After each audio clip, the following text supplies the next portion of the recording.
I come around the corner and I see this rock and my heart just sank. Because it was this beautiful piece of rock, but the landing was, I mean, they say no fall zone, it was no fall zone. Climbing that thing was sort of like climbing an overhanging refrigerator on a ski hill with avalanche conditions. Like, you fall and serious things are gonna happen. It was just a big, beautiful prow overhang and just like a sheet of rock and then scree and loose rocks and dirt literally down the mountain to the 10 freeway at the bottom of the hill.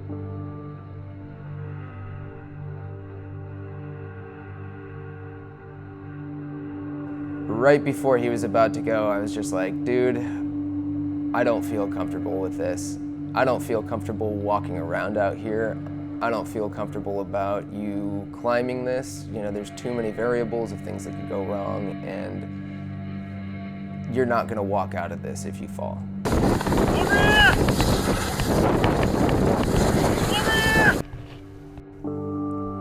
I always dreamt about climbing this type of feature outside, a gigantic freestanding boulder of quality granite in the San Jacinto Mountains. When my good friend Jeffy and I first looked at it, I knew it had to be climbed. It met the criteria for my perfect boulder, and the no fall zone didn't matter. I was willing to risk it all. When looking up at it, I was just like, for me, this is worth it to die, like to give my life to.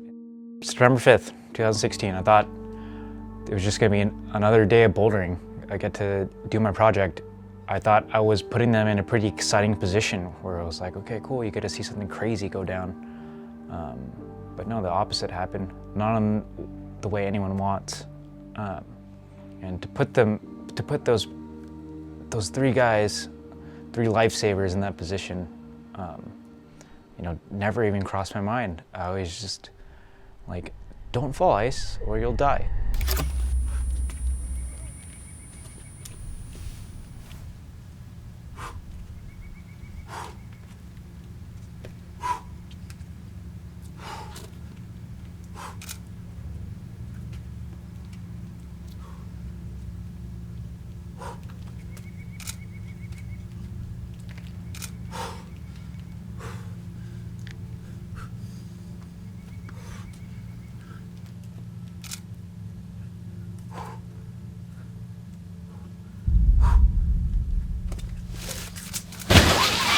Oh shit!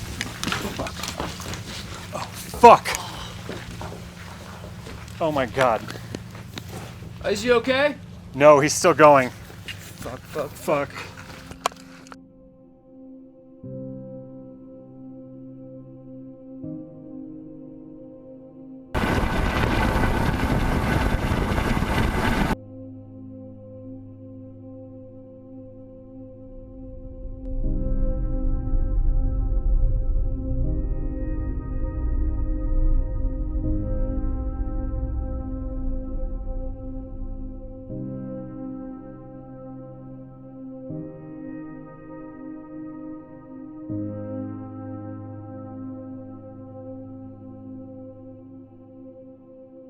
The most intense thing was just seeing Isamer.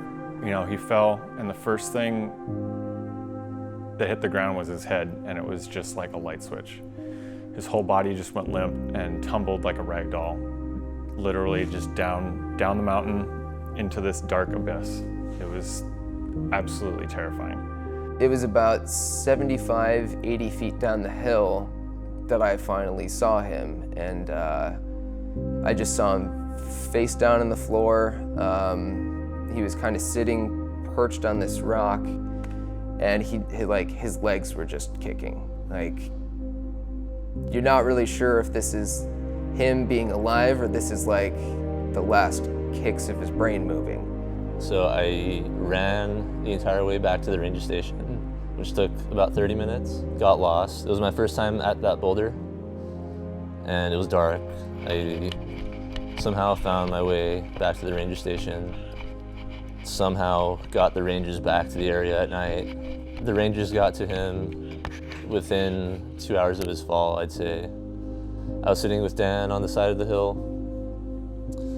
We were both freezing our asses off, he was still conscious, so, and he was obviously in a lot of pain, so that entire time we were waiting for help, he was basically screaming in pain, and that was pretty tough to sit through. I've been on the team about 3 years, been maybe even 100 rescues.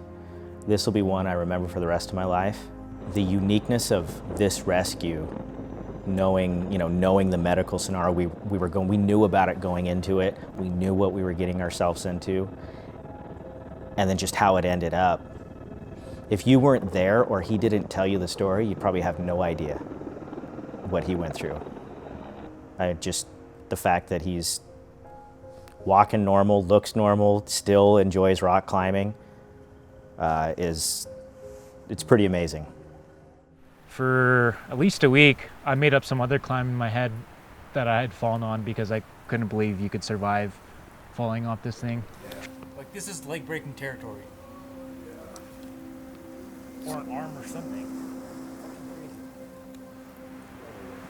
So yeah, I'm definitely so grateful for the friends I have, and especially Dan, Seth, and Medvis. How, even though Dan told me, don't do this, they still trusted me to climb it and believed me. They supported me and were able to appreciate that I loved this piece of stone and I wanted to climb it. I didn't think I would have such a big effect on so many people, like all my friends and family. Definitely humbling. It changed my perspective. It changed the way I think and how I look at things. It gave me an appreciation of people and to be able to look past whatever facade anyone has going on and realize that everyone is struggling with something and everyone has problems.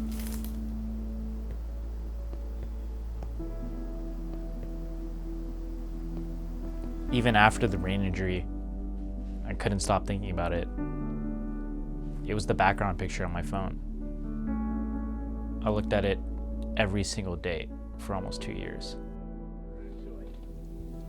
You could just go around like that. I would only consider attempting it again if I could fall and be okay. But I thought I used up all of my luck until I met Jamie Hamilton.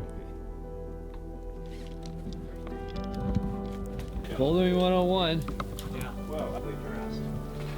Jamie is an accomplished big wall climber, professional tightrope walker, and known for his creative net landings. Hang on just a second. He's safely taken 40-foot falls to his nets, so I knew I was in the right hands.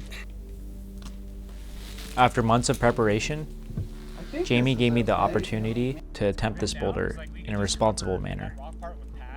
This time around, safety was the #1 concern, and getting the first ascent was second.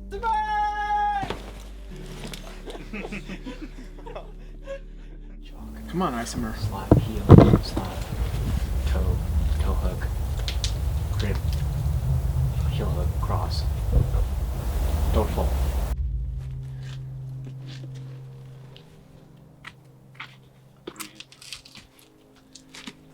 Breathing eyes, come on. Smooth.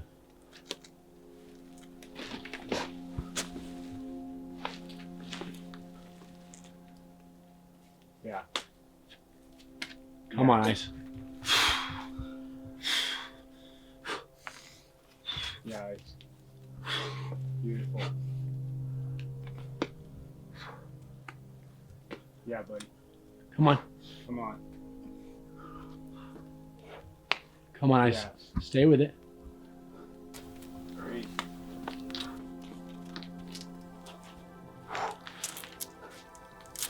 Yeah, buddy.